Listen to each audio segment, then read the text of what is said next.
Si Alan to the rescue siya noon. Yes. Yung tipong kahit maliit, malaking tanong, hindi niya pinapalampas, basta chat ka lang.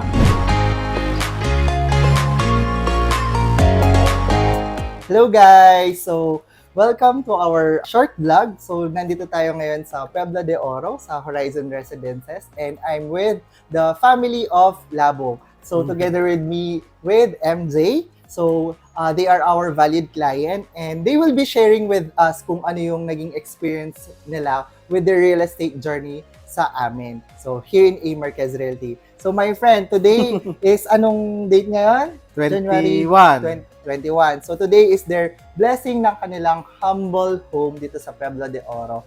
Specifically in Horizon Residences and Park Place. So dalawa yung kinuha nyo sa amin. Diba? Let me hear yung naging experiences sa amin with your real estate journey, my friend. Sige. Feel free to share with our viewers.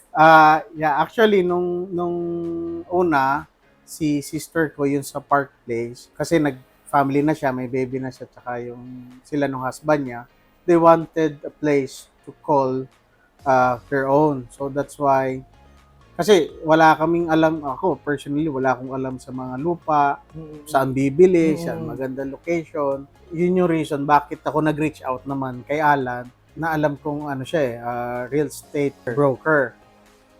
Then nag-reach out ako sa kanya and binigyan niya kami ng time during that time. Pinasyal niya kami sa iba't ibang iba't ibang lugar that time. Tama ba? Yes. Tapos si Alan, my friend kasi tawag ko sa kanya. Binigay niya sa amin yung mga alam niya magagandang lugar. Tapos binigyan niya kami ng mga options and we end up choosing Horizon Park Place pa noon. Yun sa sister ko. And then kami, wala kaming alam masyado sa real estate.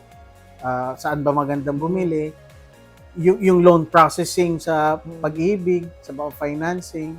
So that's why si Alan to the rescue siya noon. Yes. Yung tipong kahit maliit, malaking tanong, hindi niya pinapalampas, basta chat ka lang. Tapos mag-work ako kailangan nilang mag-visit, mag-site visit. Yung alam mo yun, yung hindi na niya part scope nung pag-a-assist niya sa amin, nag-offer siya na sunduin pa yung parents ko sa dati naming bahay para lang mag-site visit. Ganun siya ka serbisyo sa mga kliyente niya. Tapos okay na. Nakabili na si ate ko sa Park Place.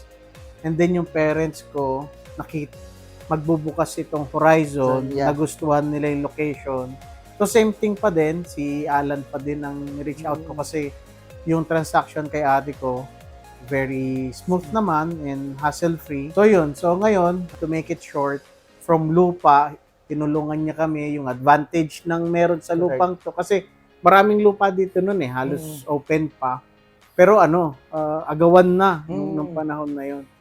Tapos, binigyan niya kami ng option sa mga lupa. Binigay niya yung mga pros and cons ng mga lupa. Tapos, binigyan niya kaming idea dito sa lupa kung saan yung bahay na to. Kasi noon, ang natatandaan ko noon, binigyan kami ng mga options ng mga pwedeng payment option ng bahay. Yes, correct. Tapos, ganun siya kagaling mag-asikaso. Yung ito, walang halong bola na yung bibigyan kanya ng mga options na tailored dun sa needs mo, kumbaga. That's right. Yun, kita mo, blessing na, kumbaga wala na siyang, kung tutuusin, end na yung service, wala na siya dapat pakialam sa amin. Pero, eto siya, sa blessing. Tapos, yun, ito na, yung pinaghirapan niya namin, pinagtulungan namin, bahay na. So, ma-add ko lang. Kaya kayo, sa mga new family dyan, nag-start pa lang, o yung mga gusto mag-invest na zero knowledge, na gusto niyong tulong, tawag na kayo kay Alan. Thank you so much. Kasi good investment naman ang real estate. Thank you so much for sharing. And ayun nga, we're very happy na naging part kami ng humble home nyo na Oo. right now na-witness ko yung blessing and sobrang ganda. So, we'll be sharing yung video clip ng naging blessing dito sa family nila, sa Labong residence na.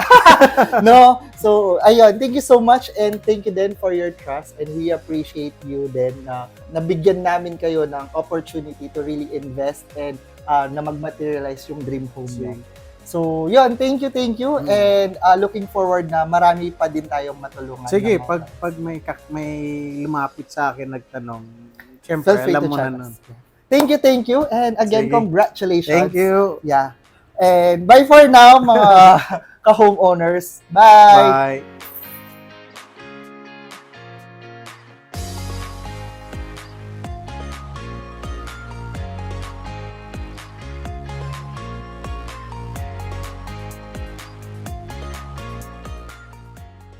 We will do in the name of the Lord, now and forever. Amen. The Lord be with you. And with your spirit. And may Almighty God bless you, your families, and your loved ones in the name of the Father, and of the Son, and of the Holy Spirit. Amen.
May the peace of Christ rule in our hearts, and may the word of Christ in all its richness dwell in us, so that whatever we do in word and in work, we will do in the name of the Lord, now and forever. Amen. The Lord be with you. And with your spirit. And may Almighty God bless you, your families, and your loved ones in the name of the Father, and of the Son, and of the Holy Spirit. Amen.